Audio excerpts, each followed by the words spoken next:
జిల్లాలో 44వ నంబర్ జాతీయ రహదారిపై రోడ్డు ప్రమాదం జరిగింది. నేరడిగొండ మండలం బోత్ క్రాస్ రోడ్ వద్ద లారీ, ప్రైవేట్ ట్రావెల్స్ బస్సు ఢీకొన్నాయి. ప్రమాదంలో బస్సులో ప్రయాణిస్తున్న ఇద్దరు అక్కడికక్కడే మృతి చెందారు.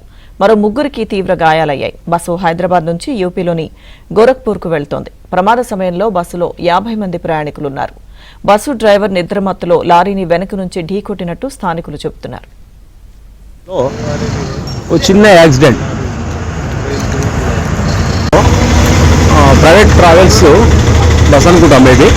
ఈ లారీకి వచ్చి గుద్దుకోవడం వల్ల డెడ్ బాడీలో అందులోనే 2 దాదాపుగా ఇరుక్కున్నట్లుగా తెలుపుతున్నారు.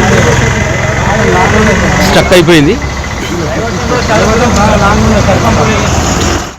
ప్రైవేట్ ట్రావెల్స్ బస్సు ఢీకొన్నాయి. ప్రమాదంలో బస్సులో ప్రయాణిస్తున్న ఇద్దరు అక్కడికక్కడే మృతి చెందారు. మరో ముగ్గురికి తీవ్ర గాయాలయ్యాయి. బస్సు హైదరాబాద్ నుంచి యూపీలోని గోరఖ్పూర్కు వెళ్తోంది. ప్రమాద సమయంలో బస్సులో 50 మంది ప్రయాణికులున్నారు. బస్సు డ్రైవర్ నిద్రమత్తులో లారీని వెనుక నుంచి ఢీకొట్టినట్టు స్థానికులు చెబుతున్నారు. చిన్న యాక్సిడెంట్.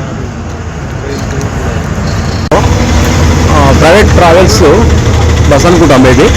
ఈ లారీకి వచ్చి గుద్దుకోవడం వల్ల డెడ్ బాడీలో అందులోనే 2 దాదాపుగా ఇరుక్కున్నట్లుగా తెలుపుతున్నారు. స్టక్ అయిపోయింది.